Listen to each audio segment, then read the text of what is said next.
Togo, une vision sur l'actualité togolaise et sur le monde. Que ton alimentation soit ta première médecine, disait Hippocrate, dimanche 16 octobre 2022, journée mondiale de l'alimentation. Que votre alimentation soit effectivement votre première médecine. Mais de quelle alimentation fait-on allusion? Dans un monde en crise, les terriens en général et les démunis en particulier continuent-ils toujours pas faire attention à ce qu'ils mangent? Comme Pierre de Coubertin pour les sportifs, pour qui l'essentiel est de participer en évoquant les Jeux Olympiques, l'essentiel pour une majorité d'hommes et de femmes sur Terre n'est-il pas seulement de faire le geste qui sauve? En cette journée de l'alimentation, n'importe-t-il pas d'insister sur le même temps sur une journée du gaspillage alimentaire, de sécurité et de solidarité nationale?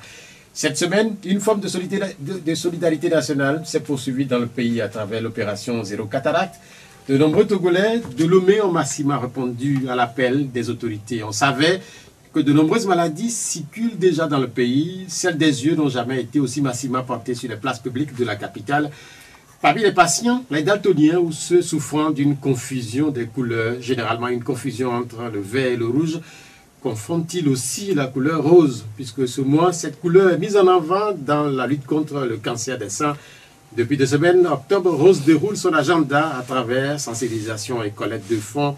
Les traitements peuvent être très efficaces avec un diagnostic précoce, précise l'OMS qui appelle les femmes à se faire dépister. Le Togo est dans la même dynamique.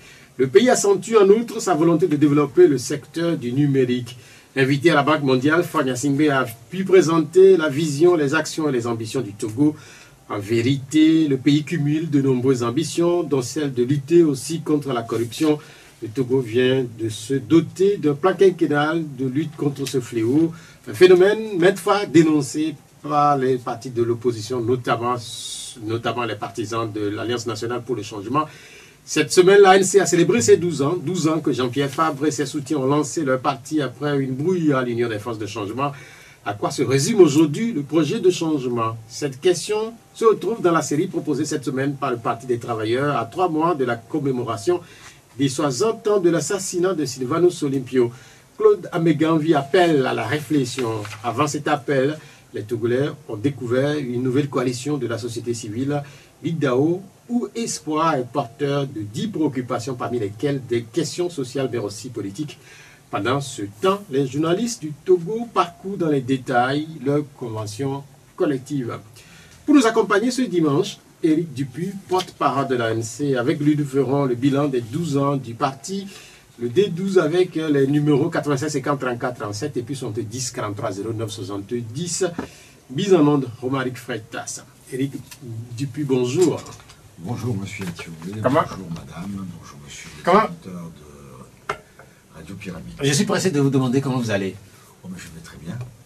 C'est l'essentiel. Il fait beau, c'est déjà une bonne chose. C'est vrai que dehors, il y a du soleil. Il y a du mais soleil, on a connu la pluie pendant quelques jours. Maintenant, on voit quelques points de soleil, ils sont plus mal non plus.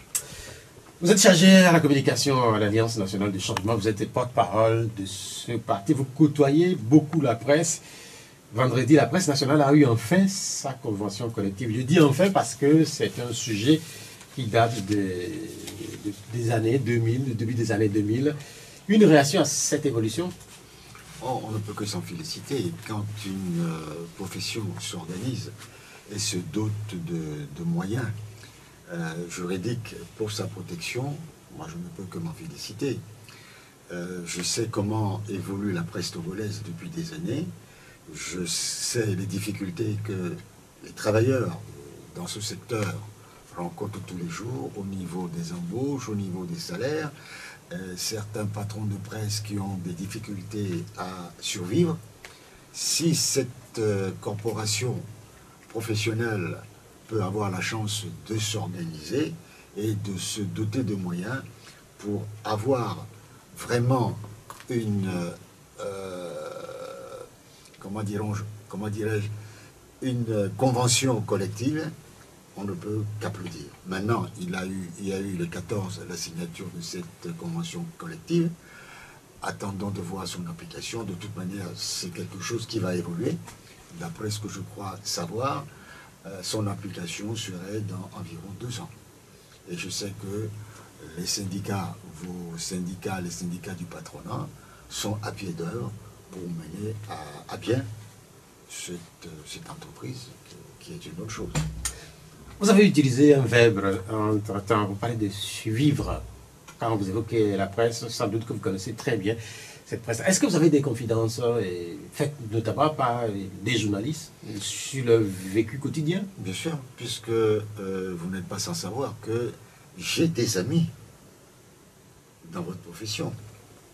J'ai des personnes que je rencontre pour des raisons professionnelles, puisque en tant que responsable politique et responsable de la communication, je travaille en étroite collaboration avec les journalistes, mais parmi eux, j'ai des amis que je reçois, avec qui je discute, et qui me font des confidences. C'est tout à fait normal.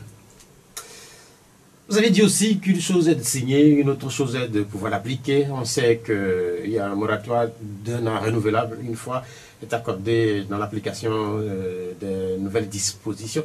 Mais comment faire pour que ça puisse aller très très vite? C'est une question de volonté, de part et d'autre, et notamment une volonté de la part des organisations, des patrons de presse. Donc, si il y a la volonté des deux côtés et que le gouvernement veuille également avancer, ce sont des choses qui peuvent se faire rapidement. J'ai pour habitude de dire que tout dépend de la volonté politique. Quand on entreprend quelque chose, c'est au niveau des syndicats, au niveau d'une corporation professionnelle, au niveau même de la politique. La mise en œuvre des décisions, c'est toujours une volonté de part et d'autre de mettre en œuvre les décisions qui ont été prises. Parce que s'il y avait eu la volonté effective de mettre en œuvre des accords qui avaient été signés, on ne serait pas là aujourd'hui dans la situation politique dans laquelle nous sommes. Parce que depuis 2006, on aurait déjà, avec l'accord politique global, on aurait déjà fait un grand pas. Malheureusement, il n'y a jamais eu de volonté politique pour avancer dans ce pays. Quand vous faites allusion à la volonté politique, moi je pensais que vous parlez spécifiquement des organisations de la presse. Les organisations de la presse, ils ont signé avec l'appui, avec le gouvernement. Le gouvernement a soutenu. C'est-à-dire que s'il y a une volonté de part et d'autre, d'ailleurs, quand il s'agit même de volonté entre les patrons de presse, c'est une volonté politique. La politique ne se résume pas à la politique telle que nous la vivons. Il y a une politique au sein de votre corporation, au sein de votre profession. Les dirigeants de vos syndicats mènent une politique dans l'intérêt de votre corporation. C'est tout à fait normal. Je pensais que vous parliez de ça, puisque vous faites allusion par la suite à l'APG, à l'accord politique global, et vous évoquez la volonté politique. Je me dis que vous êtes en train là... Non, c'est une comparaison que je fais. C'est que souvent, quand on n'arrive pas à avancer, c'est parce qu'il n'y a pas de volonté.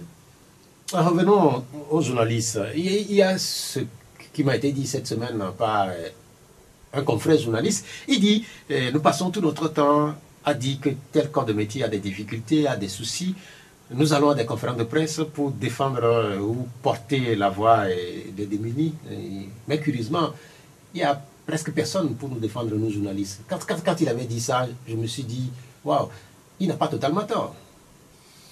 Je ne sais pas, mais je me souviens que moi, j'ai marché, j'ai manifesté, j'ai écrit dans ce pays en soutien à des journalistes.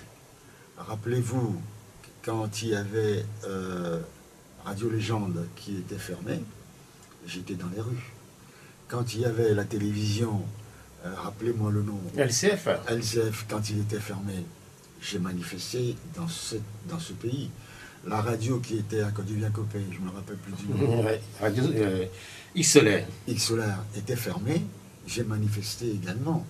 Donc dire que personne ne soutient les journalistes, c'est un peu aller trop vite en besoin. Je crois que ce qu'il voulait dire, c'est au-delà de ces événements qui sont des événements exceptionnels, le quotidien des journalistes, ce quotidien-là. Il y a des journalistes qui ont eu le directeur de publication, qui ont eu leurs journaux interdits, et j'ai réagi, j'ai soutenu, donc au nom de mon parti. Donc le problème n'est pas là. Mais je suis sensible également aux difficultés que les journalistes rencontrent dans l'exercice de leur profession. Ne serait-ce que financièrement, parce que je sais que pour certains c'est très difficile. Fermons momentanément la presse, la page des journalistes pour revenir ou ouvrir celle qui concerne votre parti politique, l'ANC, puisque vous êtes invité et parce que cette semaine, votre parti a eu 12 ans. 12 ans, c'est peu, mais c'est beaucoup aussi dans la vie d'une structure. Comment s'est déroulé cet anniversaire? C'était lundi? Oh, ça a été fait de manière très simple. Nous avons d'abord, le vendredi 7 octobre, assisté à la prière musulmane à Toblekopé. Puis, le 9 octobre, nous étions avec les protestants, au culte protestant, à Gonivé. Et puis, le lundi, nous étions à la cathédrale de Lomé pour prier pour notre parti, prier pour le Togo, prier pour ceux qui ont laissé leur vie dans cette lutte, prier pour les pères de la nation togolaise. Donc, c'est dans cet esprit-là que nous avons démarré la commémoration des 12 ans de notre parti. Nous n'avons pas voulu faire comme le passé, de grandes fêtes à la plage, tout simplement parce que la morosité ambiante qui règne dans notre pays, les difficultés à vivre, tout à l'heure vous parlez de bien s'alimenter en qualité, mais en quantité aussi. Au Togo aujourd'hui, pour pouvoir s'alimenter en qualité, il faut déjà avoir le minimum vital. Et je sais que pour nombreux de nos compatriotes, un repas par jour est parfois très difficile. Donc nous sommes sensibles à cela.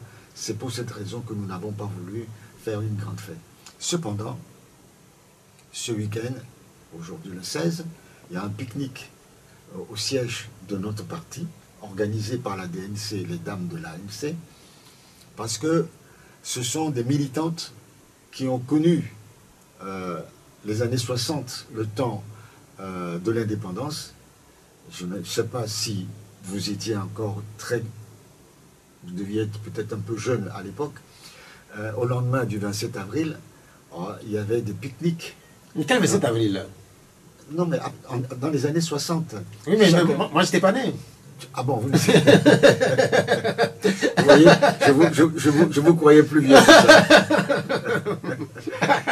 Et il y avait régulièrement, au lendemain du 27 avril, il y avait pique-nique dans la cocoterie Pas de Souza.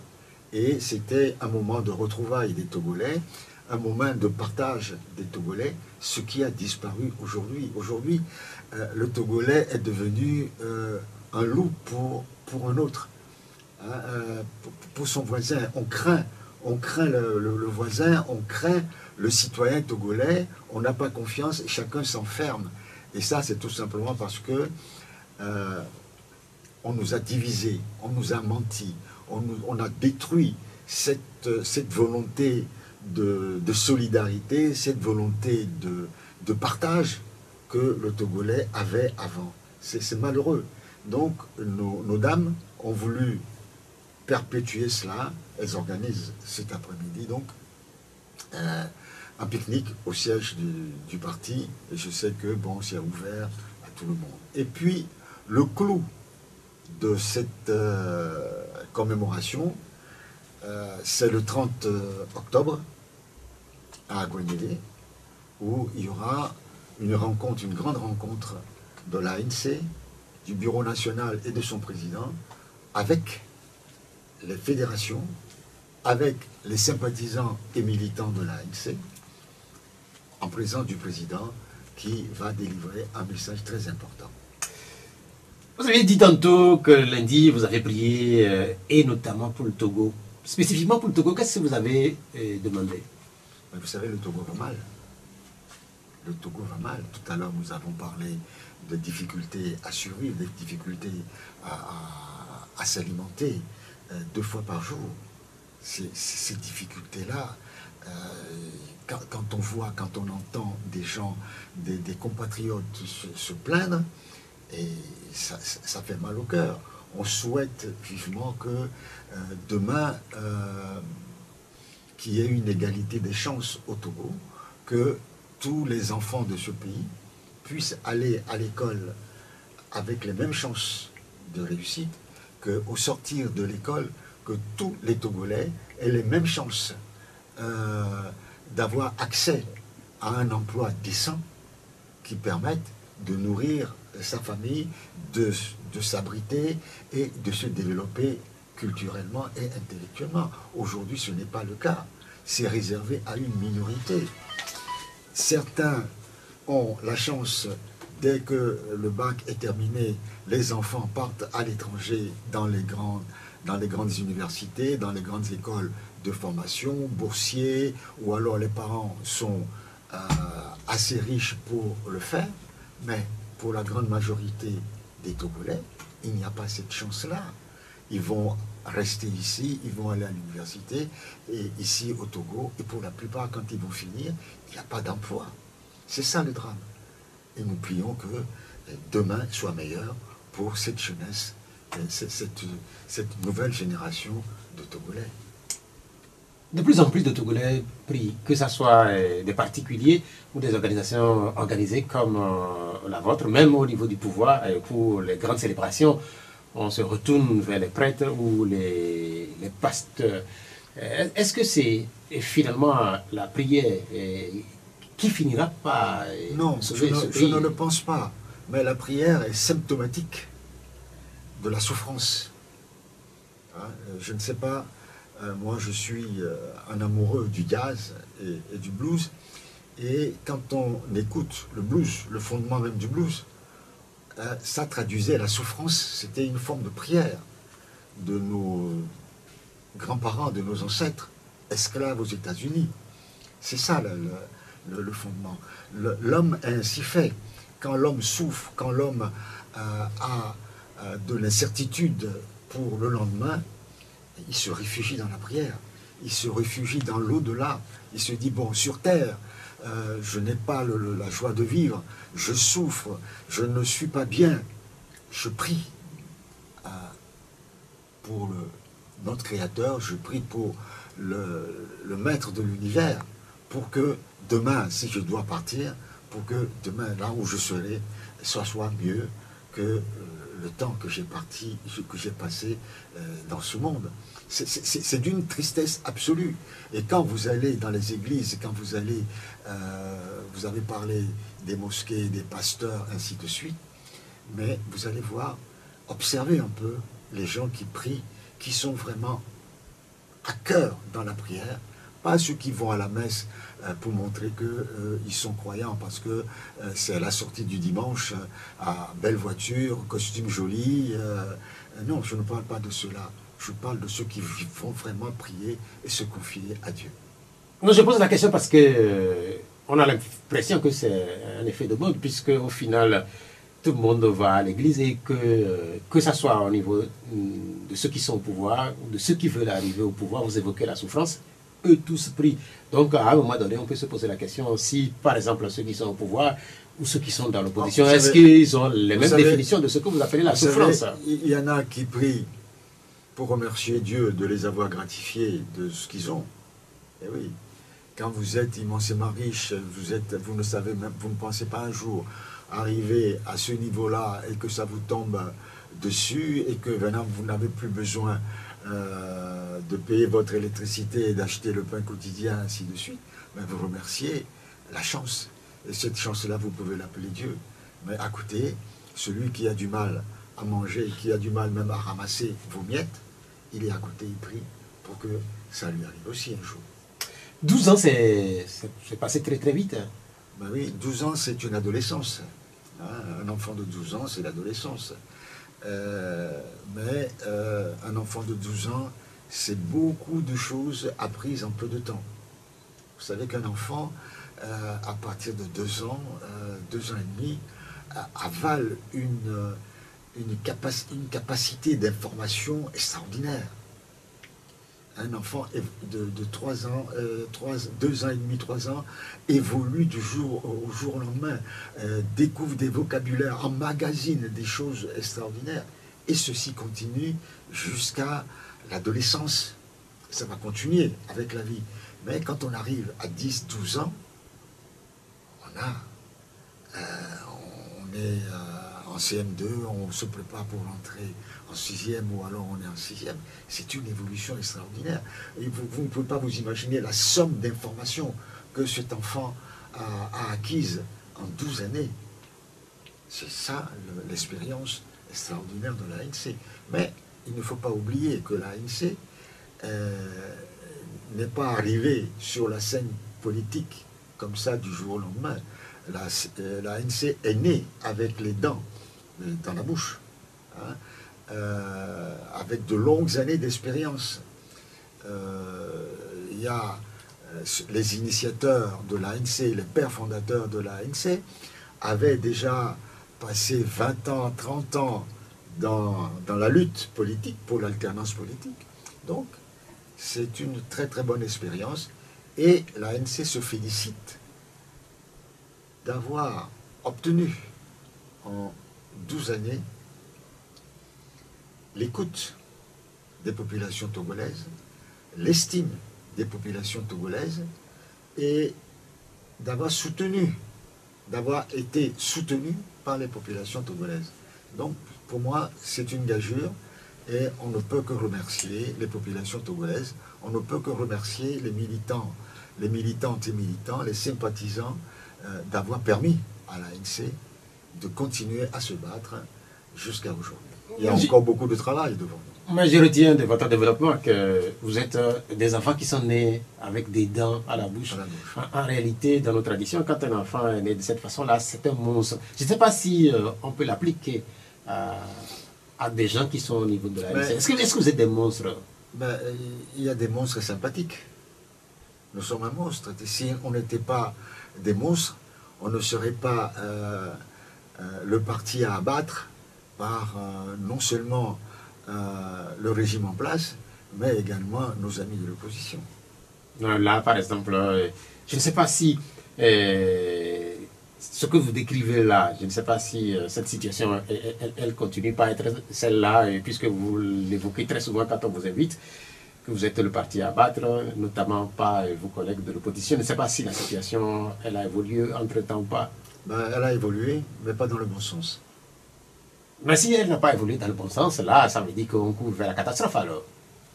Ceux qui sont à la source de cela et qui maintiennent encore le feu, ce sont eux qui cherchent la catastrophe, mais nous on est sereins. La preuve c'est qu'on ne cherche même pas à leur répondre ni à leur nuire. En tout cas, c'est clair que le débat politique, pour ce que nous savons, c'est un débat d'idées et que, comme vous le dites, je ne sais pas si forcément vous êtes le parti à abattre, notamment pas le parti au pouvoir. Si vous êtes éventuellement le parti à abattre, qu'est-ce qui vous fait dire ça? Par exemple, est-ce que vous avez des preuves que, venant du pouvoir... Les exemples sont nombreux. Rappelez-vous 2010. Non, mais moi je parle de récemment, là.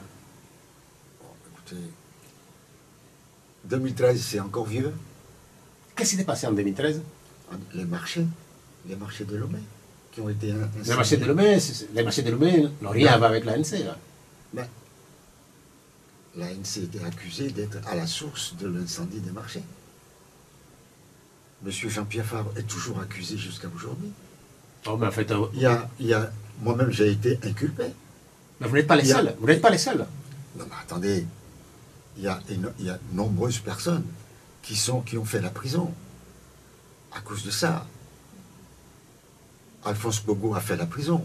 Monsieur Manti Kwame a fait la prison. Ouro Akbo Kanyaou a fait la prison. Le chauffeur de Jean-Pierre Fabre a fait la prison. Il y en a plusieurs. Il y en a plusieurs qui ont fait la prison. Monsieur Yakanou est mort en prison. Ça c'est clair ce que vous décrivez là. Mais, mais vous n'êtes pas les seuls. Vous n'êtes pas les seuls. Il y a d'autres responsables politiques qui ont été... Non. Écoutez, moi, j'ai été accusé comme étant l'organisateur, l'instigateur de cela. Je ne l'invente pas. Vous êtes accusé comme étant l'instigateur de... Bien sûr. Et qu'à 2 h du matin, j'étais au cimetière de Kamaludo pour faire du dégris, faire disparaître ce qui allait En tout cas, considérons que ça fait partie du passé. Mais là, par exemple, nous sommes en 2022. Nous sommes en 2022. Écoutez, en 2018, moi, j'ai été pourchassé dans les rues de Lomé jusqu'à Festival des Glaces. On a tiré sur ma voiture à plusieurs reprises, des grenades lacrymogènes. Les vitres sont parties en éclats. Il y a eu 3 blessés graves dans la voiture. Mais en 2018, Jean-Pierre Fabre et moi, on était dans sa voiture. Ils ont cassé les vitres de la voiture et ils nous ont mis en jour. Mais et vous appelez ça comment? Non, mais en fait, ce que vous dites, même si ce que vous dites, si ça fait partie le nombre de fois où on a voulu nous tirer dessus, on a cassé la maison de Jean-Pierre Fabre combien de fois? Ce que vous dites est vrai, mais sauf que vous n'êtes pas les seuls à subir ce que vous décrivez là. Il y a d'autres acteurs qui ont subi les mêmes choses. Moi, je n'en connais pas beaucoup. Je n'en connais même pas du tout. Et je peux vous dire que malgré cela, ni Jean-Pierre Fabre, ni Éric Dupuis n'ont quitté le pays. Non, mais ok, nous n'allons pas, comme pour certains le disent, remuer la plaie dans le couteau dans la plaie, puisque le Togo se porte relativement, pour certains, mieux depuis un temps et tout est calme. Certains pensent que... C'est vous qui le dites. Moi, je ne le pense pas. Moi, je ne le pense mais pas. Il y a parce que les brimades sont... Ben, regardez, prenons un exemple tout à fait simple. Le régime fait des manifestations. Les femmes du régime en soutien à Fogna Sibé circulent dans les rues avec pancartes, dansent dans les rues, personne ne leur dit rien, mais on interdit aux autres partis de l'opposition d'organiser des meetings. Tous les week-ends sur TVT, vous voyez les ministres sillonner ce pays, faire de la pré-campagne pour les prochaines élections. Pendant ce temps-là, on interdit aux populations, à l'opposition, d'aller vers... Mais pour certains, le pays se porte mieux puisque depuis un temps, on ne tire plus sur des gens parce que, comme vous le décrivez là, poursuivi dans les rues, notamment au niveau du Festival des Glaces, ça ne se passe plus depuis un bon bout de temps. Qu'est-ce que vous appelez un bon bout de temps? Je vous parle de 2018-2019. Nous sommes en 2022 là, on est en 2023. Donc ça fait 2 ans, 3 ans. Ah ben dis donc. Attendons de voir si demain on décide de descendre dans la rue pour manifester, vous allez voir si on ne va pas. Ah, au fait, monsieur Atchoubé, est-ce que vous êtes passé devant le marché sur la voie qui longe la mer entre le marché et la mer depuis quelques jours? Quel marché? Le grand marché de la mer. Abattoir. Vous allez là-bas, vous allez voir, et c'est rempli de policiers. Il y a des barrières partout, ils sont en armes. On se croirait dans un camp retranché. Nous avons appris que le marché qui est animé là-bas au niveau de l'abattoir, ce marché est en train d'être déplacé vers Kilka. C'est ce qu'on a appris, et ça aussi, c'est la preuve du respect du travail que font nos sœurs et nos mères pour pouvoir nourrir leur famille. Quand on organise un déplacement comme ça, quand on organise un déplacement d'un commerce, c'est un travail de longue haleine. D'abord, on en discute avec les commerçants, on prépare le terrain, et c'est petit à petit qu'on le fait. On n'impose pas aux gens qui travaillent là-bas pendant des années, on ne vient pas de manière unilatérale leur demander de partir. Est-ce que vous avez mesuré le coût, les incidences financières, le coût financier ou commercial que cela induit dans leur activité? Non, vous le décidez comme ça. À Beklikame, est-ce que là-bas, c'est propice au développement de leur commerce? Et puis après, qu'est-ce qu'ils vont faire de là-bas? Vous voyez, ils sont en train de faire des travaux pour construire, je ne sais pas quoi, de grands immeubles, certainement des immeubles de commerce. Et pour qui? Au nom de qui? Qui en sont les propriétaires? Vous n'en savez rien. Pendant ce temps-là, les pauvres dames qui se démènent pour pouvoir vendre le peu qu'elles peuvent pour nourrir leur famille, on les déloge. On sait quand même qu'il y a une crispation autour de cet endroit-là depuis... Moi, je trouve cela totalement inadmissible. Et je soutiens les femmes du marché qui ne comprennent pas et qui ne veulent pas qu'on les traite comme des moins que rien dans leur propre pays. Si c'était des étrangers commerçants, vous allez voir au Togo, la plupart des commerçants qui fleurissent, ce sont des étrangers, ce ne sont pas des Togolais. Et ceci, pour une raison bien connue. Mais c'est quoi la raison? Pardon? C'est quoi la raison? C'est tout simplement parce que certaines personnes ont des intérêts dans ces sociétés. Les Togolais? Bien sûr. Oui, mais en fait, les Togolais, s'ils ont des actions dans ces sociétés, qui ont des intérêts, dans cette société. Oui. Donc Mais pas vous et moi. Mais c'est quel type de Togolais? Ah, vous demandez à M. Fogna Sibé, il vous dira une minorité. Mais sur la situation spécifique du marché de la Batoire, ce marché se situe sur le territoire de la commune Golfe 4. Jean-Pierre Fabre, qui est le président de votre parti, il est le maire de cette commune-là. Est-ce qu'il en parle avec vous de la situation de ces femmes? Ben, il en parle. Mais qu'est-ce qu'il dit? Les femmes sont allées le voir, ils en ont discuté, les femmes sont allées le voir. Mais vous savez très bien que les marchés de Lomé, surtout de Golfe 4, ne sont pas gérés par la mairie, mais par les PAM. Et que les PAM, le président du conseil d'administration de l'EPAM, c'est le ministre de l'administration territoriale. Donc il faut que les choses soient claires. Donc là, Jean-Pierre Fabre ne peut pas faire grand-chose pour ces femmes. Il ne peut pas faire grand-chose. Et pourtant, il dénonce cela. On dit que les PAM, il est en train de dénoncer il a écrit plusieurs fois, il a saisi le ministre pour ce qui concerne les PAM. Rien ne va. Vous savez, dans tout le Togo, toutes les communes ont dans leur prérogative la gestion des marchés, sauf les communes de Lomé. Tout simplement parce que on a décidé de confier ça à l'EPAM, même pour les travaux urbains, on a décidé de confier ça à des organisations qui ont été mises en place avant la création des mairies, organisations dans lesquelles certains ont des intérêts. Revenons à l'ANC qui souffre ses 12 ans, et on sait que l'ANC, c'est l'Alliance nationale pour le changement. Et vous aviez dit tantôt qu'un certain nombre de cadres de ce parti sont nés avec des dents dans la bouche. Cela suppose, pour ceux qui connaissent l'histoire, certains étaient sous la bannière de l'Union des forces de changement, l'ANC. Et quand on prend l'ANC, non de l'UFC, quand on prend l'UFC ou quand on prend l'ANC, on note ce mot-là, le changement. Je ne sais pas si le changement tel que vous le définissiez il y a quelques années quand vous étiez à l'UFC, la définition est restée la même, ou pas? Pour nous, le changement est simple. C'est l'alternance politique. Nous disons, je crois que j'ai eu à le répéter à plusieurs reprises, nous disons tout simplement que dans un pays normalement constitué, il faudrait que chaque citoyen ait le droit d'avoir de l'ambition pour ce pays. Que vous, M. Atioubé, vous décidiez demain de faire de la politique pour devenir maire, député, président de région ou chef de l'État, vous en avez parfaitement le droit. Et que l'alternance, c'est que si M. X a fait 5 ans, 10 ans, qu'il se retire, que d'autres personnes viennent. Et il est totalement inadmissible qu'une seule personne, une seule famille, de père en fils, détienne tout dans ce pays pendant 60 années.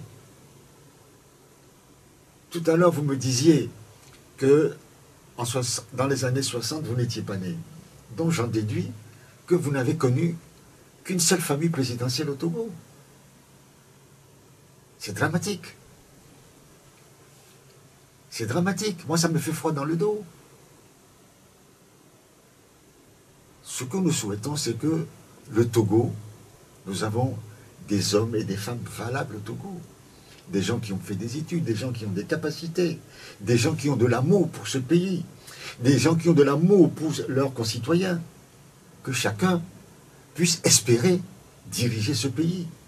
Donc cela suppose tout simplement que depuis 2010, la définition que vous accordez à ce changement que vous avez mis à la fin du parti, là, le sigle, le C qui signifie le changement, que cette définition est restée la même. C'est resté immuable parce que qu'est-ce que nous voulons?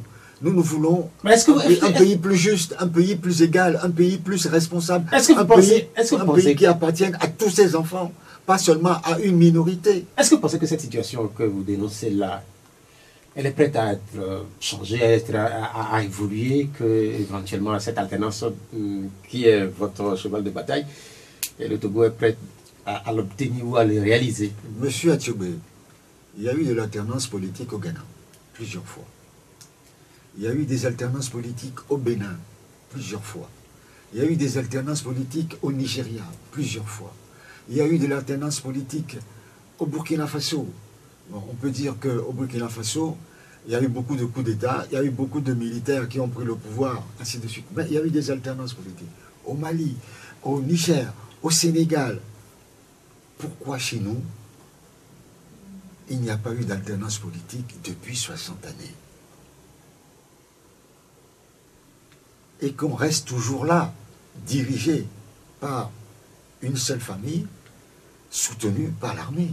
Moi je dis non. La démocratie c'est quoi? C'est qu'il y ait une égalité des chances pour chacun des fils de ce pays. Il faut que nous soyons égaux devant la loi, devant la justice, et que la justice ne soit pas utilisée pour régler des comptes, ne soit pas instrumentalisée, et que les décisions qui sont prises dans l'intérêt de ce pays soient réellement des décisions dans l'intérêt des populations. Hier, je discutais avec un chauffeur de taxi, et il y avait un Zémidjan qui passe, et je dis, ah, regardez ce qu'il a fait, il a failli nous mettre en danger. Et il m'a dit, ah, il a rigolé, il a dit, dans ce pays, les lois ne sont pas faites pour être respectées. Alors je dis, ah bon? Il me dit, les lois ne se respectent même pas elles-mêmes. Alors comment voulez-vous que les Togolais les respectent? J'ai réfléchi, je dis, les lois togolaises ne se respectent pas elles-mêmes. Mais qu'est-ce que cela veut dire? Mais ça veut dire que ceux qui dirigent ce pays, ceux qui font les lois, sont les premiers à violer les lois du pays. C'est ce qu'il vous l'a dit? C'est ce que moi j'ai compris. Oui, mais en fait, attends, vous posez le sujet de cette façon-là, et vous avez cité tantôt... Non, ce n'est pas moi, c'est un chauffeur de taxi. Vous vous reconnaissez dans ce qu'il a dit, sans doute. Non, ça m'a surpris, et j'ai réfléchi, et je suis arrivé à la conclusion que il a voulu me faire comprendre que ceux qui font les lois sont les premiers à violer ces lois-là. Et je le pense. Bien, merci. Nous parlions de votre parti, de ce que vous faites depuis quelque temps. Et moi, je voudrais savoir, et sans doute un certain nombre de Togolais également, le bilan que vous faites aujourd'hui sur le plan politique, parce que 12 ans, c'est beaucoup. Et quand on célèbre un anniversaire, c'est aussi le moment de faire le bilan. Et même si nous n'avons pas le temps pour faire un très grand bilan ici, et ce n'est pas notre prétention, qu'est-ce qu'on peut retenir là, fait 12 ans, sur le plan politique? Je vous ai dit tout à l'heure qu'en 12 ans, la mobilisation de l'ANC, vous savez, pendant 12 ans, Jean-Pierre Fabre, le président national de l'ANC, a sillonné ce pays des centaines de fois.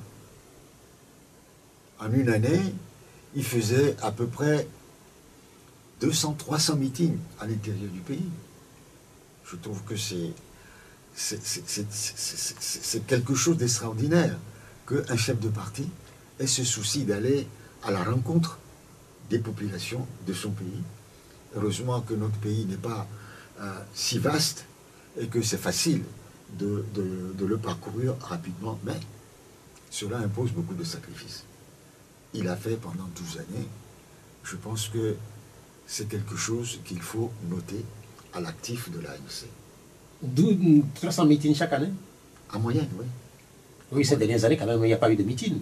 Bon, ces dernières années, vous savez ce qui s'est passé en 2020. Mais donc, on ne peut pas le comptabiliser sur ce bilan-là. Même s'il a fait pendant 5 ans, il faut quand même le noter. Il faut quand même le noter. Et ça, le lui ôter ne serait pas honnête. Ces 2 dernières années, vous savez ce qui s'est passé en 2020. Si vous voulez qu'on en parle, on en parlera. Moi, je ne veux pas qu'on en parle. Puisqu'on en a suffisamment parlé. Donc, le succès de l'ANC sur le plan politique, l'adhésion des populations togolaises à la politique et à la mobilisation de l'ANC, je pense que c'est une réussite. Malheureusement, cela a fait des jaloux, des envieux, qui se sont jurés de nuire à l'ANC et à son président et de réduire ce parti au silence. Voilà. Vous allez me dire, si on fait un bilan, on parle du côté positif et du côté négatif. C'est ça un bilan. Le côté négatif, c'est un regret. Notre regret, c'est d'avoir pris part à la C14. Regrettez Oui. d'avoir pris part à la C14. À la C14. À cette époque, que feriez-vous? Si on n'avait pas fait, vous auriez été les premiers à nous critiquer. La C14 a été créée par nous-mêmes. Vous vous souvenez qu'avant la C14, il y avait Cap 2015. Cap 2015, c'est Cap 2015 qui s'est rapproché du groupe des 7 pour former l'embryon de la C14. C'est après que nous avons fait adhérer le CAR et le PNP. Mais l'idée, c'était une jonction entre Cap 2015 et le groupe des 7. C'était ça, le travail qui a été enclenché. Mais chemin faisant, nous avons rencontré des difficultés parce que nous n'avions pas toujours la même ligne politique. Nous n'avions pas le sentiment d'avoir les mêmes objectifs. Raison pour laquelle nous avons choisi de quitter ce regroupement. Vous savez, Cap 2015, pas Cap 2015, C14 a réalisé quelque chose d'extraordinaire. Les mouvements de 2017-2018, on a sorti plus d'1 million de citoyens dans les rues. Ce n'est pas évident. Et je peux vous assurer qu'il ne suffit pas de claquer des doigts pour que les gens sortent. Cela demande un travail en profondeur des partis politiques qui en avaient les moyens pour mobiliser les militants, les sympathisants dans les rues. Oui. Mais qu'au lendemain, pendant les discussions, certains des nôtres aient accepté, avec l'insistance de certains chefs d'État de la CEDEAO, de suspendre les manifestations, j'ai trouvé ça un peu difficile. Parce qu'on ne peut pas, parce qu'on entame une discussion, arrêter les moyens de pression, les seuls moyens de pression qu'on avait. Or, avec le président guinéen, l'un des nôtres a choisi de tout faire pour arrêter les manifestations. Ça, c'est la première chose. La deuxième chose, lors de la dernière réunion que nous avons eue à la plage, dans un hôtel à la plage, au sein de la C14, on avait discuté toute une journée. Et lors des discussions, il a été proposé que la C14 s'organise, se mette ensemble pour affronter les prochaines élections, et notamment pour le choix d'un candidat unique. Et en précisant qu'en tout état de cause, ce candidat unique ne devrait pas venir des 14 partis présents, mais une personne extérieure. Nous sommes dit, mais nous nous battons, nous sommes 14 à nous battre ensemble, au moins cherchons d'abord si au sein de nous, nous avons des capacités pour cela. Mais si vous pensez qu'il n'y en a pas, et que le miracle viendrait de l'extérieur, dans ce cas-là, nous ne sommes pas des vôtres. Raison pour laquelle nous avons quitté la C14, et nous avons écrit dans ce sens-là à la C14. Et nous ne nous sommes pas trompés, parce que ce qui s'est passé par la suite nous a donné raison. Vous m'avez demandé de faire le bilan rapide et sommaire. Oui, je vous ai écouté, vous avez longuement parlé de... Je vous ai donné le côté positif et le côté négatif. Vous avez longuement parlé notamment de la C14, vous avez dit quelque chose qui irritait mon attention. Vous avez dit que vous regrettiez où vous regrettez votre adhésion ou votre participation à la C14. Mais quand vous parlez de mobilisation, la façon dont vous l'évoquez là, c'est un peu comme si ça n'a jamais été fait et que quand c'est fait comme ça là, et comme ça a été fait avec la C14, le million de personnes de Togolais dans la rue, quand vous dites par la suite que vous regrettez, cela étonne. Mais parce qu'on a gaspillé cette mobilisation. Mais à cette époque-là, que feriez-vous sans la C14? Vous, par exemple, vous vous retrouveriez où si vous n'êtes pas membre de la C14? Est-ce que vous avez bien compris ce que je vous ai dit? Je vous ai dit comment la C14 a été créée. Si nous n'avions pas été là, la C14 n'aurait pas existé. Vous, l'ANC? L'ANC avec CAP 2015, c'est CAP 2015 avec le rapprochement du groupe des 7 qui a créé la C14. On a raconté des histoires dans ce pays en disant que c'est la PNP qui a créé. C'est totalement faux. Bien, merci. Nous venons de passer 45 minutes avec vous, Éric Dupuis. Je rappelle que vous êtes le porte-parole de l'Alliance nationale pour le changement, l'ANC, qui célèbre ses 12 ans. Nous sommes en train de faire un bilan à mi-parcours, puisqu'on sait très bien que votre parti politique ne disparaîtra pas à la suite de la célébration des 12 ans et que vous avez encore sans doute de belles années devant vous. Nous allons rappeler nos numéros aux auditeurs, 87 50 34 37 et puis 70 43 09 70. Est-ce que nous avons des auditeurs déjà sur les numéros pour poser des questions à Éric Dupuis ou éventuellement à apporter des contributions à notre invité? Pas encore d'auditeurs, donc nous allons continuer par parler de... Aujourd'hui, quelle est votre situation là? L'ANC est toujours à pied d'œuvre. Vous savez, nous, on travaille régulièrement. Vous avez le bureau national qui se réunit 2 fois par mois. Le comité politique pratiquement toutes les semaines. Le comité restreint, le conseil du président à la demande. Vous avez la section jeunesse qui est pratiquement... Vous gardez votre réponse. Il y a un auditeur. Allô? Allô, monsieur Pierrot. Oui, bonjour. Moi, c'est Koudjo depuis CB. Bonjour, monsieur Koudjo. J'aimerais vous saluer. Tout ce que vous parlez, c'est bon. C'est dommage. L'auditeur, on l'a perdu. J'espère que... J'espère qu'il reviendra surtout. Mais allez-y pour la suite, en attendant de... Donc, je dis, nos structures continuent à fonctionner. Et comme nous sommes un parti politique régulièrement formé, nous travaillons pour les prochaines élections. Cela ne veut pas dire que nécessairement nous irons à telle ou telle élection, mais nous sommes prêts pour les consultations électorales, à savoir les régionales, les législatives. Nous sommes déjà à pied d'œuvre, nous travaillons et régulièrement nos émissaires, les émissaires du secrétariat général sont sur le terrain pour rencontrer nos fédérations, nos sections et nos sous-sections. Donc l'ANC est une grosse usine qui continue à travailler au jour le jour. Ne n'êtes pas grippé? Oh non, non, non, non, bien au contraire. Sur le plan politique, on a senti, et ça, beaucoup l'ont constaté, qu'il y a une sorte d'attentisme là, et avec la suspension ou la mise en parenthèse des activités des partis politiques.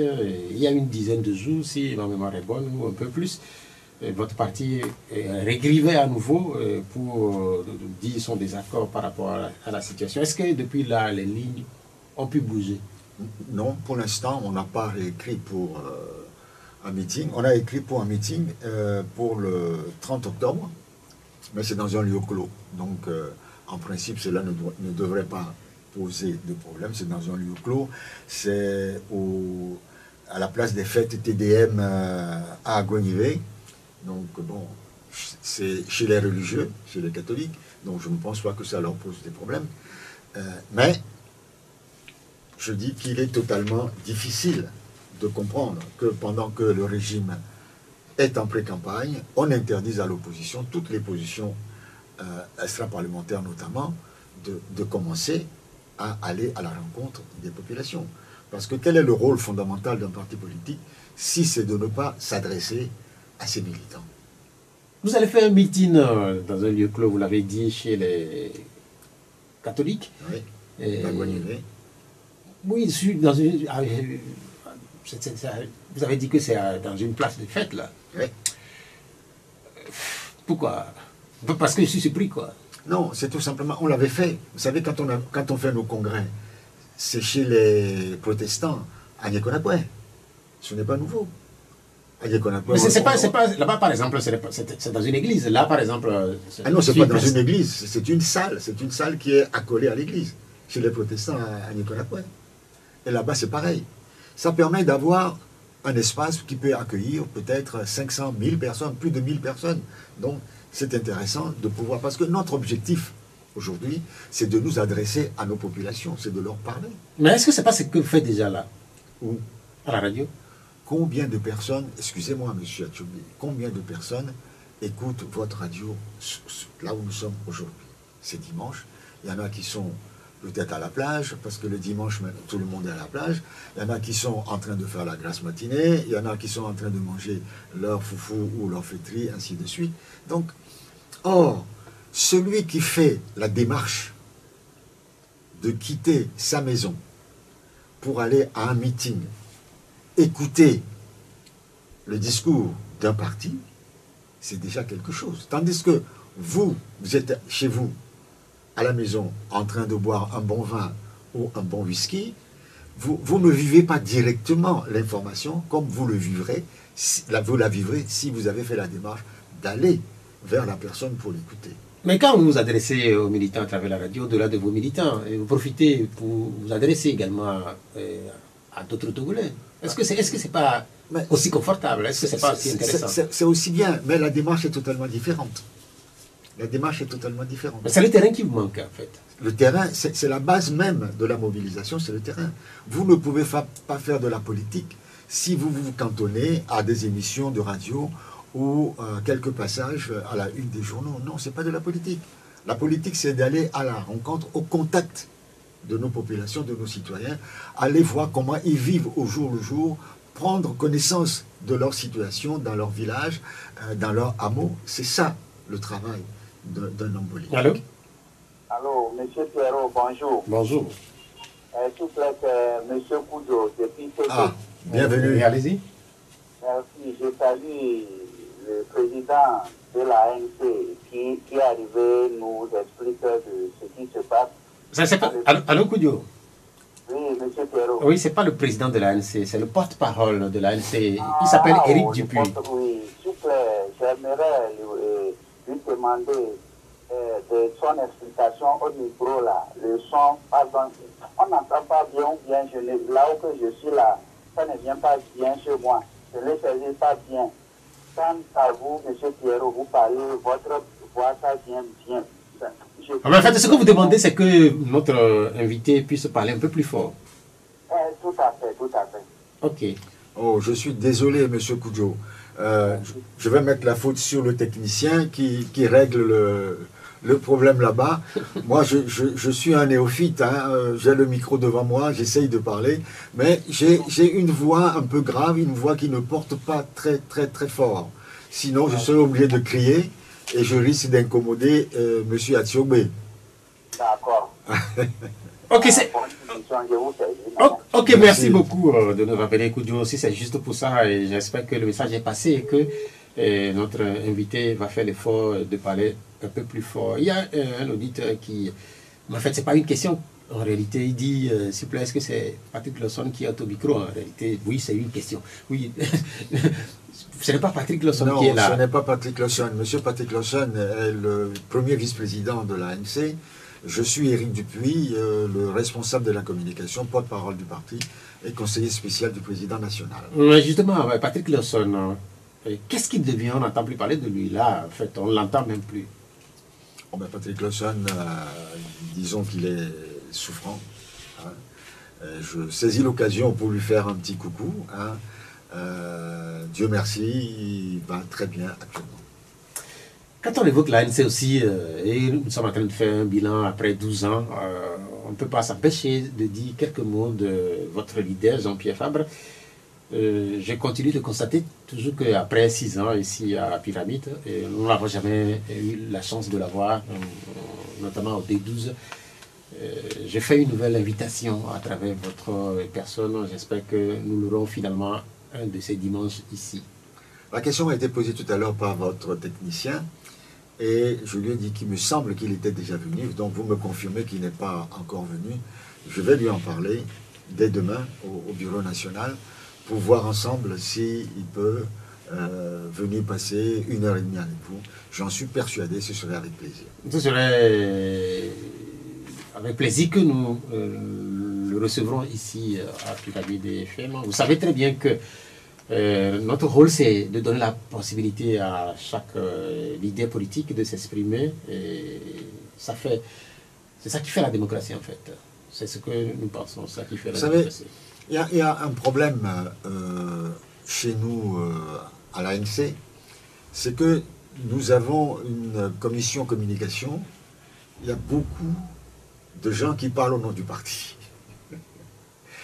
Donc, bon, il y a Patrick Lawson, il y a Isabelle Améganvi, il y a moi-même, il y a Francis Pedro, il y a M. Attanti, il y a Kevin, il y a Manti, il y a Alphonse Bogo. Donc il y a beaucoup de personnes, de personnalités autorisées à parler au nom du parti. Alors, ce qui fait que le président national ne se sent plus très obligé okay, d'aller sur les radios pour parler au nom du parti. Mais si vous l'invitez, il viendra. D'ailleurs, il a été invité à plusieurs reprises par Nana FM, par Radio Victoire, et il a toujours accepté d'aller. Allô? Allô? Ouais, bonjour. Bonjour. Bonjour, monsieur. Ariba. Bonjour, monsieur Ariba. Oui. J'ai posé une question tout le temps à notre invité. Ah. Il m'a donné une réponse. Il a dit, franchement, dans ce pays, nous sommes fatigués de tous les politiciens, de A jusqu'à Z. Ce que nous voulons aujourd'hui, c'est de manger 3 fois par jour. C'est d'avoir au moins des SMIC un peu élevés par rapport à d'autres pays. C'est de vivre heureux. Par exemple, quand on voit un Togolais dans un autre pays, qu'on sent vraiment que c'est Togolais, qu'on ait la fierté. C'est-à-dire quand tu vois un Togolais, tu sens même pas qu'il a la fierté en lui. C'est ce que nous voulons. Par exemple, quand tu sors, tu vois d'autres... c'est-à-dire citoyens dans d'autres pays, exemple comme des Ivoiriens et consorts, quand tu les vois, tu sens en même temps que lui-là, il est content, il est fier, c'est-à-dire à lui-même quoi. Et il m'a donné une réponse qui ne m'a pas convaincu. Il dit que eux, ils ne sont pas aux affaires des SMIC, ils ne peuvent pas gérer. Pourtant, dans d'autres pays, nous voyons, c'est les politiciens qui poussent les gens qui sont au pouvoir à améliorer les conditions de vie, c'est-à-dire de vie des citoyens. Vrai ou faux, monsieur Pierrot? Ariba, c'est noté votre préoccupation. Si vous voulez continuer le développement, allez-y, sinon cette partie c'est noté. Oui, donc, dans notre pays, nous voyons, il y a quelque chose que les politiciens doivent savoir, quoi. Nous ne sommes pas en 1920 ou bien en 1930 pour pouvoir nous traîner par terre. Aujourd'hui, tout le monde a le monde dans sa main. Tout ce qui se passe dans d'autres pays, nous voyons. Personne ne peut aujourd'hui nous tromper que c'est comme ça, c'est comme ça, c'est comme ça. Nous voyons un peu partout ce qui se passe. Cher ami Ariba, cher ami, oui. Qu'est-ce que vous proposez par exemple aux politiciens? Qu'est-ce que vous leur proposez? Mais les politiciens, qu'ils poussent les gens qui sont aux affaires à améliorer les conditions de vie des Togolais. Qui les pousse? C'est ce qui se passe un peu partout dans le monde entier. Ok. C'est noté. Merci, merci quand même d'être passé par Pyramide FM pour exprimer votre sentiment vis-à-vis des acteurs politiques. Il dit qu'il est fatigué des acteurs politiques. Monsieur Ariba, vous êtes fatigué des hommes politiques, mais qui sont les hommes politiques? Ce sont des citoyens comme vous. Je vais peut-être vous surprendre, je partage parfaitement ce que vous demandez aux hommes politiques. Je le partage. Je suis d'accord avec vous. Et je me bats pour que les Togolais soient fiers d'être Togolais, que les Togolais aient à manger tous les jours, que les Togolais puissent envoyer leurs enfants à l'école. Je l'ai dit tout à l'heure à l'entame de cette émission. Si vous avez suivi le début de ce que je dis, c'est ce que j'ai dit. Et je ne comprends pas qu'une minorité accapare les richesses de ce pays, c'est le chef de l'État qui l'a dit. Je l'ai dit. Et je me bats. Quand M. Atiogwe m'a demandé ce que j'entendais par l'alternance politique, j'ai dit à peu près la même chose que vous. Pourtant, je suis un homme politique. Quand vous voulez comparer ce qui se passe au Togo avec ce qui se passe dans les pays étrangers, il faut savoir comparer ce qui est comparable. Vous comparez ce qui se passe dans ce pays avec ce qui se passe dans d'autres pays démocratiques où il y a de l'alternance politique.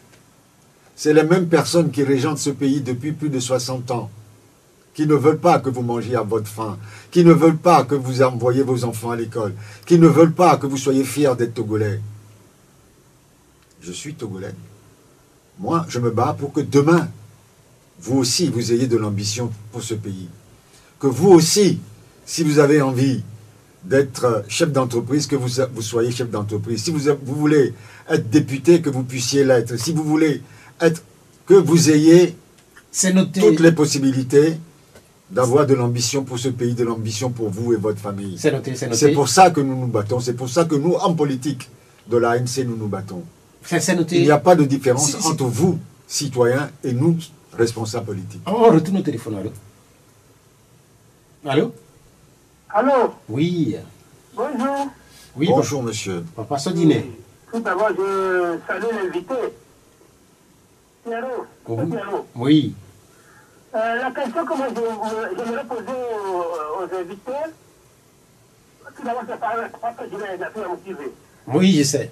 Bon, la question que moi j'aimerais poser aux invités, est-ce qu'ils nous ont laissé à la merci du parti au pouvoir, puisqu'il a eu la vie chère qui se vit dans le pays.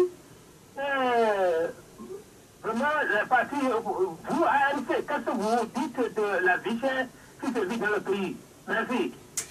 Bien, merci. Mais avant de répondre à cette question, vous avez dit tantôt quelque chose dans votre développement, évoquant l'école. Vous avez dit, vous battez pour qu'on n'empêche pas les Togolais d'aller à l'école. Qu'est-ce que vous voulez dire? Puisqu'on sait qu'aujourd'hui, l'école, d'une certaine manière, pour un certain nombre de Togolais, est relativement gratuite. Une école digne de ça. Une école qui permette à l'enfant, au jeune homme, au jeune Togolais, à la jeune fille togolaise, de continuer jusqu'à avoir un métier.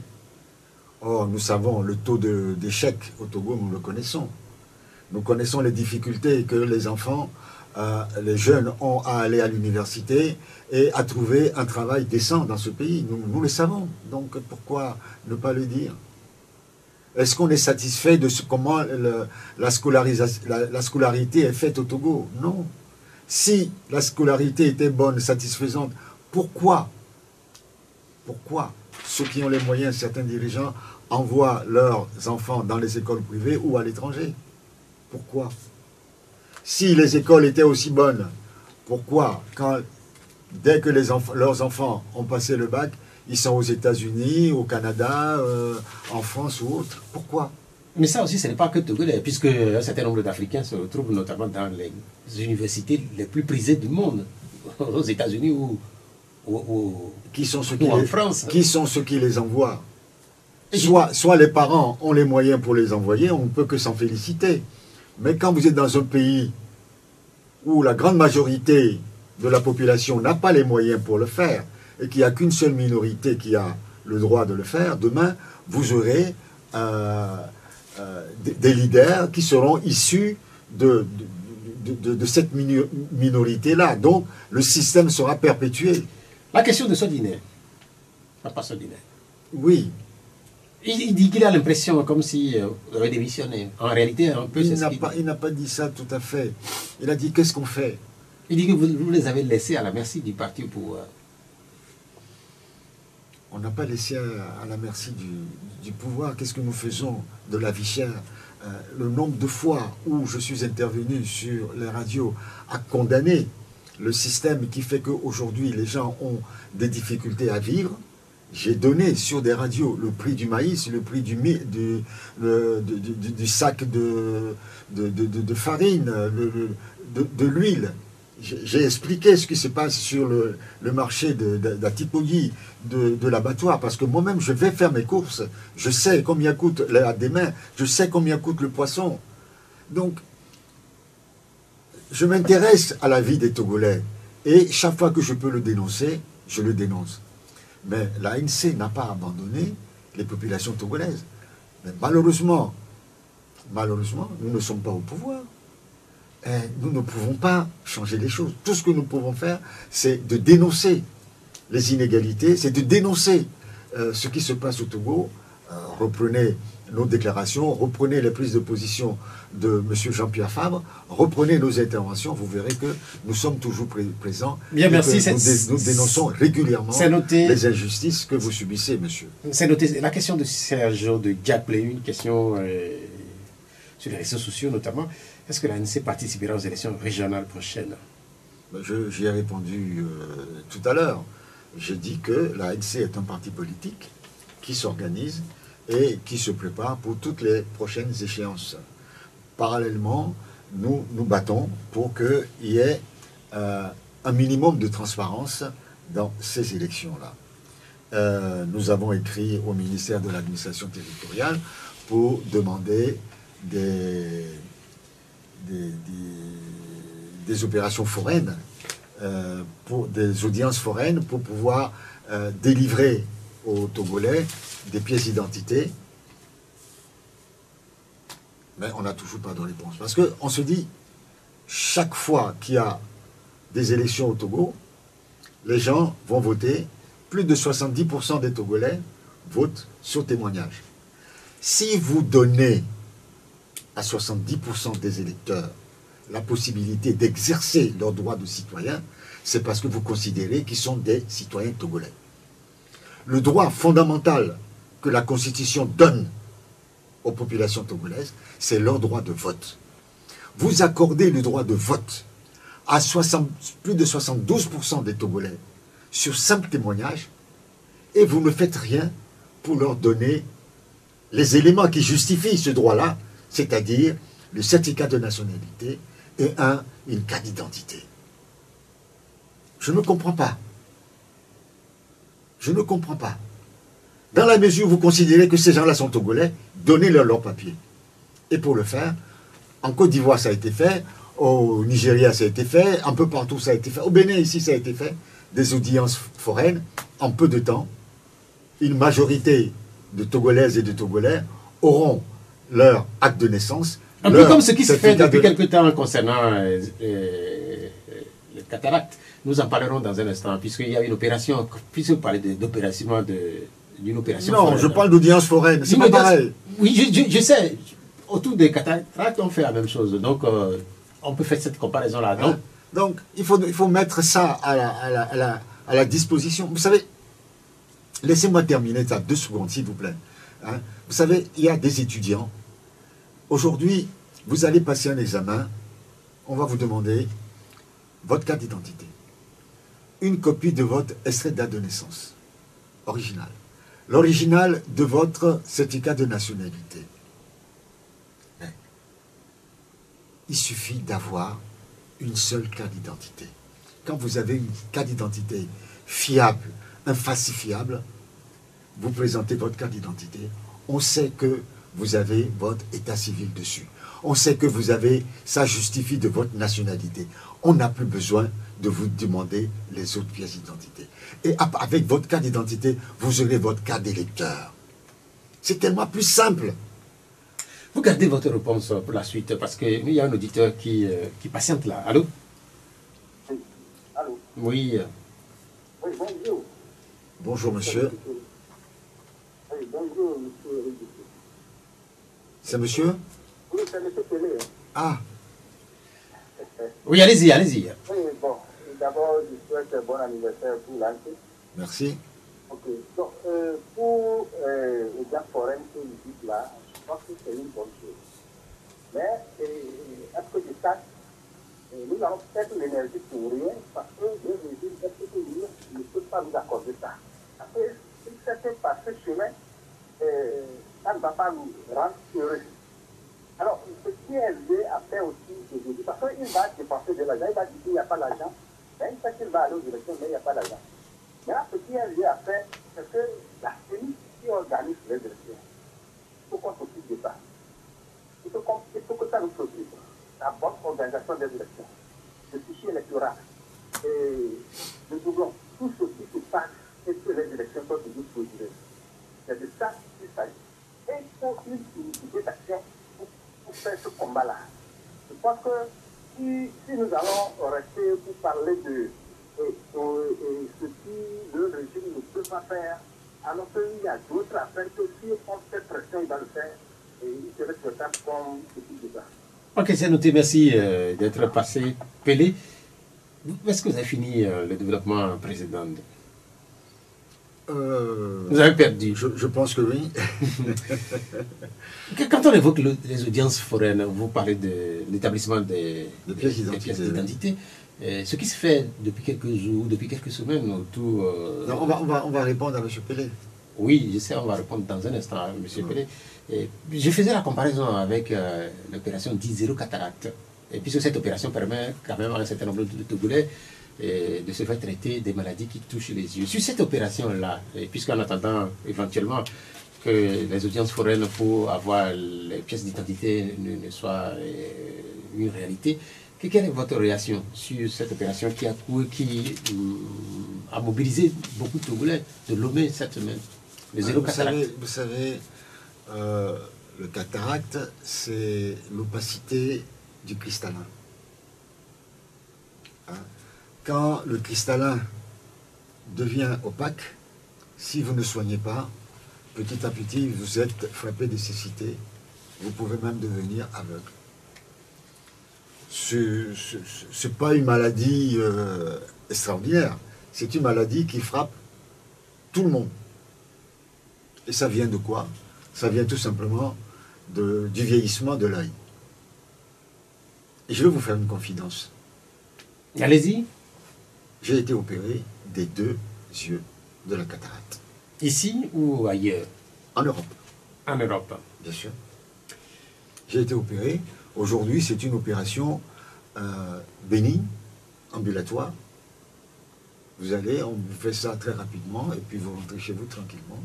Et au bout de 48 heures, 72 heures, vous retrouvez votre vue. Il faut faire attention au soleil pendant quelques temps, des colliers à mettre, et puis c'est tout. Mais aujourd'hui, c'est une petite opération. C'est une petite opération. Mais elle accourt au Togo. Quelle est votre appréciation? Vous l'appréciez? Vous êtes content que finalement que les autorités aient décidé? Est-ce que c'est les autorités togolaises qui le font ou ce sont des ONG qui soutiennent cette opération, les ophtalmos, ainsi de suite, qui viennent en aide? Non, c'est les autorités togolaises. Je ne sais pas comment c'est financé, donc je ne veux pas me hasarder. Mais en fait, pour ce qui concerne le financement, on a parlé du chef de l'État. Maintenant, ce que je dis, si ça va dans le sens du bien-être des populations, je ne peux que m'en féliciter. Surtout pour les personnes d'un certain âge, parce que ce sont les personnes d'un certain âge qui sont souvent frappées de cela. Et quand vous voyez des gens bien, des retraités ou des gens même en activité qui aujourd'hui sont en train de perdre la vue, ça fait mal au cœur. Allô? Allô? Oui, bonjour. J'espère que ça va marcher aujourd'hui. Madame, ici, vous êtes à l'antenne là pour l'instant et ça marche. Bonjour, madame, ici. Bonjour. Moi, je souhaite bon anniversaire à l'ANC qui a déjà 12 ans dans sa lutte pour l'alternance, pour la démocratie au Togo. Et je ne comprends pas pourquoi ça doit être ainsi. On doit lutter, surtout votre parti, DSP, ANC, on doit lutter pour qu'on alterne, pour qu'on soit bien. Je ne comprends pas. Alors qu'on a une constitution, quoi.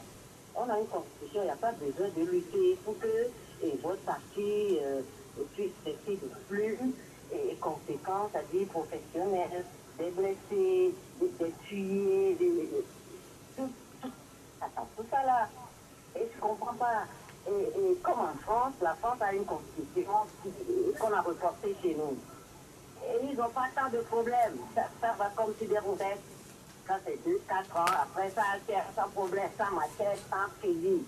Hein? Je ne comprends pas. Et puis, en 2020, j'ai remarqué que vous êtes le seul parti à la fois j'avais collaboré avec le régime, mais vous avez été lynché, tout le reste, alors tout le monde, on fait décharger sur vous, alors qu'on attend 20 partis politiques.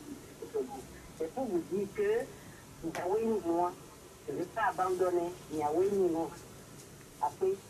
Bien, merci d'être passé pour le soutien à Éric Dupuis, porte-parole de l'ANC. Il y a cette question-là, notamment sur les réseaux sociaux, une question de François. Il dit, si l'ANC est née avec les dents dans la bouche, lui dit-on à l'UFC, n'est-ce pas que l'UFC a servi de fondation pour eux? Si monsieur François connaît bien l'histoire politique de ce pays, il saura que ce sont les mêmes personnes qui avaient créé et soutenu l'UFC. Sans des personnalités comme Patrick Lawson, on en a parlé tout à l'heure, comme Jean-Pierre Fabre, comme Isabelle Améganvi, comme Maître Georges Lawson, Madame Haden et autres, l'UFC n'existerait pas. C'est ça. Et ce sont les mêmes qui sont les membres fondateurs de l'ANC. Donc la question de monsieur François montre qu'il ne connaît pas bien l'histoire de l'UFC. Voilà. Entre vous, les deux partis, là, l'UFC et l'ANC, beaucoup pensent et beaucoup disent que c'est des cousins. Quelle est la situation aujourd'hui? Est-ce que c'est de l'inimitié? Est-ce que c'est des adversaires qui se regardent en chaîne de faïence vous savez, l'ANC a été créée par 90% des membres du bureau national de l'UFC. 90%. J'y étais, moi-même. Puisque j'étais le responsable de la communication de l'UFC. Donc, rien n'a changé. C'est-à-dire que c'est les mêmes personnes, 90%. C'est juste une minorité qui a décidé de suivre le président de l'UFC, M. Guy-Chris Olympio. Et vous entretenez encore de bonnes relations avec ceux qui sont restés? Ou il n'y a pas beaucoup de gens qui sont restés? D'abord, il n'y a pas beaucoup de gens qui sont restés venant de ce que l'UFC était, puisqu'il y en a qui sont décédés. Il y en a qui sont décédés. Et puis, il y a d'autres personnes qui ont rejoint la barque de l'UFC et qu'on ne connaissait pas à l'époque. Donc, on n'a pas de relation outre mesure. Et puis, l'UFC ne s'affiche pas comme un parti de l'opposition, mais s'affiche comme une aile marchande du régime. Ce n'est pas méchant ce que je dis. Donc c'est votre impression. Non, mais c'est difficile. Mais ils sont le chef de file de l'opposition. De quelle opposition? Mais de l'opposition togolaise. Non, de l'opposition. Donc faites partie. Non, monsieur, de l'opposition parlementaire. Si vous connaissez bien la loi sur l'opposition, la loi portant statut de l'opposition, la loi est claire. On définit l'opposition, d'après cette loi-là, comme l'opposition parlementaire. Donc c'est l'opposition parlementaire. Et quand je considère que cette opposition parlementaire n'existe pas, parce qu'aujourd'hui, l'Assemblée nationale, telle qu'elle est, telle qu'elle fonctionne, c'est un parti unique. Non, vous ne pouvez pas le dire de cette façon-là. Mais si, il n'y a pas d'opposition à l'Assemblée nationale. Mais est-ce que vous suivez les débats qui sont menés à l'Assemblée nationale? Vous avez vu un seul parti de l'opposition, soi-disant parlementaire, s'insurger contre un projet de loi. Moi, je n'ai pas lu une seule fois. Toutes les lois qui ont été envoyées sont votées sans enlever une virgule. Parfois même... C'est l'impression que vous avez? Parfois même... Est-ce que c'est l'impression que vous avez? Parfois même, ils vont au-delà des propositions de loi. Non, mais en fait, puisque ce qu'on nous dit, ce qui est rapporté, d'abord, par exemple, au niveau des commissions... Soyons sérieux. Est-ce que vous savez... Soyons sérieux. Pour nous, l'Assemblée nationale, telle qu'elle est aujourd'hui, n'est pas une Assemblée nationale On a l'impression- capable de jouer pleinement son rôle d'Assemblée On a nationale. l'impression que vous avez des a priori par rapport à cette Assemblée et que vous ne suivez même pas les débats et qui sont menés notamment au niveau de cette Assemblée nationale. Moi, je suis, vous savez, en tant que responsable politique, toutes les décisions, tous les débats qui ont lieu à l'Assemblée nationale, je les reçois, je les lis. Il y a cette réaction de Gervais Goss. Il dit, est-ce que l'opposition togolaise ou les opposants du Togo ont appris ou essaient d'apprendre auprès des opposants des autres pays? Moi, je ne sais pas. Vous savez, j'avais rencontré des Congolais il y a quelques années qui étaient en admiration devant les opposants togolais. J'étais à Cotonou il y a 1 an ou 1 an et demi environ. J'ai rencontré un journaliste proche du président Talon. Je l'ai rencontré à un dîner et qui m'a dit beaucoup de bien de l'opposition togolaise. J'ai des relations avec des hommes politiques d'un peu partout. Pas plus tard qu'hier, j'ai reçu une invitation à Accra par un ancien ministre. Donc, on a des relations avec d'autres partis de l'opposition dans d'autres pays africains. Nous n'avons pas besoin d'en faire état sur les radios ou dans nos écrits. Il y a des gens avec qui... Quand vous écoutez ou quand vous suivez la question, parfois pour certains, c'est parce que l'opposition togolaise, soit elle est trop braquée, ou soit pour certains, hein, elle est immature, et que cela dénote au final sur les résultats du terrain. C'est ce que certains pensent. Ah ben c'est parce que ces personnes feignent d'oublier que le régime togolais est un régime militaire, militaro-civil, et que, tout à l'heure, c'est Madame Essi qui disait que dans d'autres pays, on ne tue pas des gens, on ne blesse pas des gens, on ne lance pas des gaz lacrymogènes. Elle a parlé de la France. Non, mais tandis qu'au Togo, il suffit que vous parlez de l'alternance, il suffit que vous dites, bon, mais ça suffit pour qu'on vous tue, pour qu'on vous menace, pour qu'on vous gaze. Non, mais en fait, vous avez dit plein de choses. Il y a une violence, mais... Arrêtons un peu sur ce que vous venez de dire là. Vous avez dit beaucoup de choses dans ce studio, mais cela ne suppose pas, cela ne va pas vous condamner tout à l'heure quand vous allez sortir de ce studio. Personne ne vous touchera. Vous n'en savez rien. Non, mais en fait, ce n'est pas la première fois que vous venez ici. Vous n'en savez Ce n'est pas la première fois que vous venez. Vous êtes déjà allé sur d'autres radios pour dire que ça ne va pas au Togo. Et au final, c'est mon rôle. Rien ne vous est arrivé. Mais malheureusement, vous avez entendu tout à l'heure, on a entendu un monsieur nous dire, bon, ben, on souffre et vous ne dites rien. C'est son impression. Ah ben, voilà. À quoi servent nos interventions sur les radios? À quoi servent vos émissions si on ne nous écoute pas? Il nous reste encore 6 minutes. J'ai posé quelques questions et avoir des réponses assez brèves. On n'a pas répondu à M. Pelé.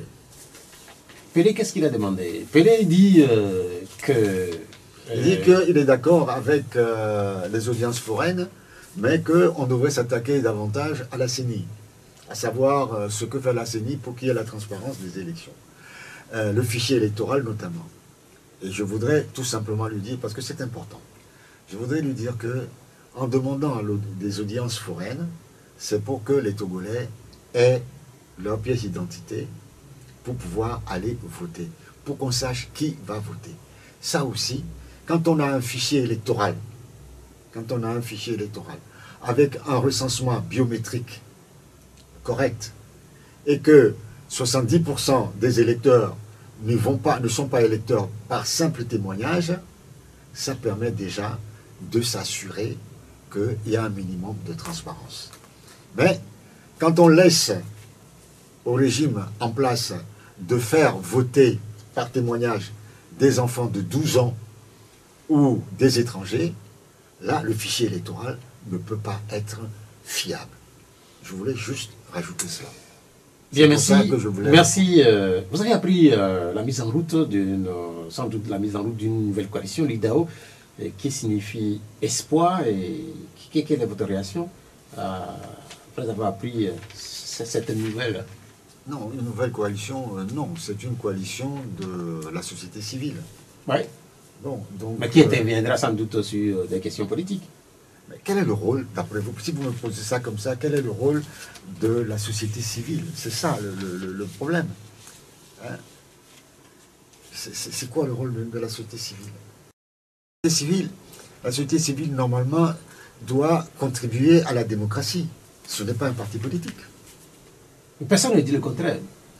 Donc on ne peut que se féliciter qu'il y ait une coalition de la société civile pour aider à ce que le débat politique soit mené dans le respect des uns et des autres. Bien. Et l'un des rôles, on parle tout à l'heure de la transparence des élections, on parle des audiences foraines, ça peut être un champ d'intervention de la société civile. On ne peut que s'en féliciter.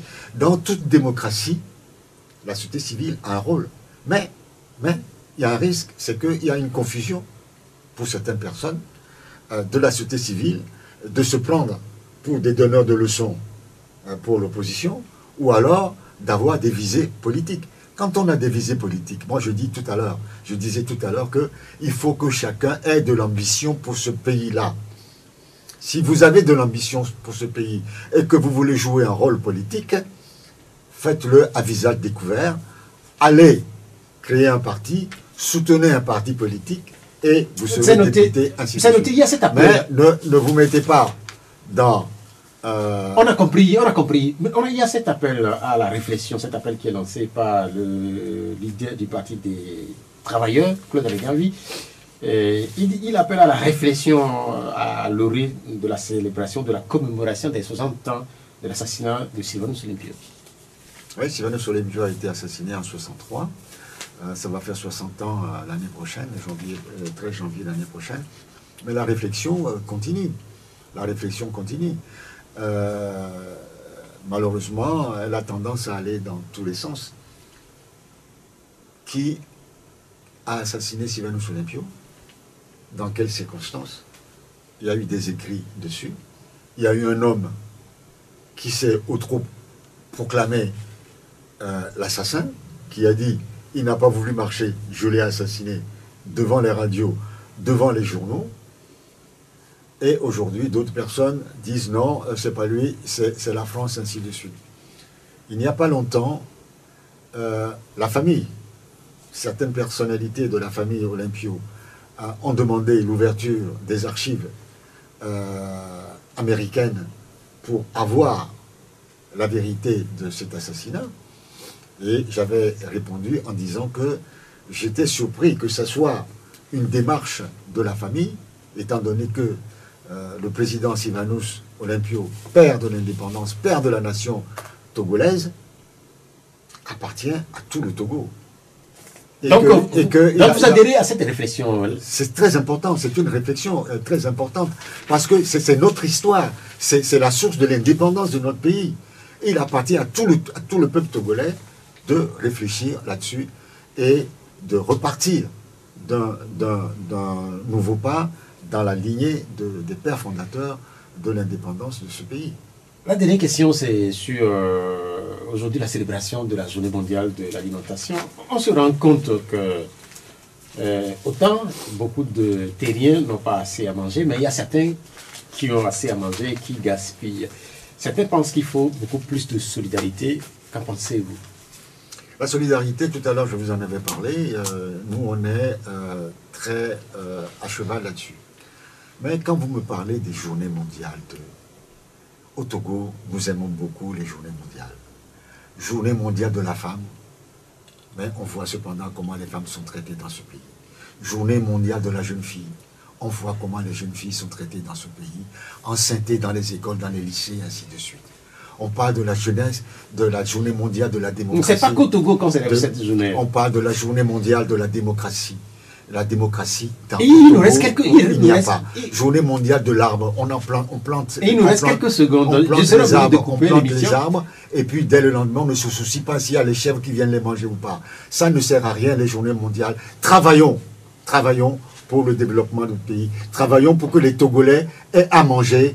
Travaillons pour que les Togolais puissent manger décemment dans ce pays. Merci, voilà. Merci d'être... On n'a pas besoin de journée mondiale pour ça. Merci d'être venu, Éric Dupuis. Je rappelle que vous êtes le porte-parole de l'ANC, l'Alliance nationale des changements, qui a 12 ans. Cette émission, elle s'achève. Merci à Romaric Fetas pour la mise en onde technique. Moi, je suis Pierre Watioubé. Au revoir. La Gazette du Togo, une vision sur l'actualité togolaise et sur le monde.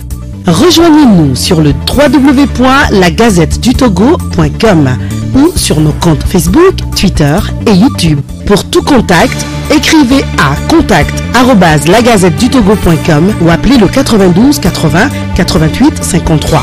La Gazette du Togo, c'est l'information en continu.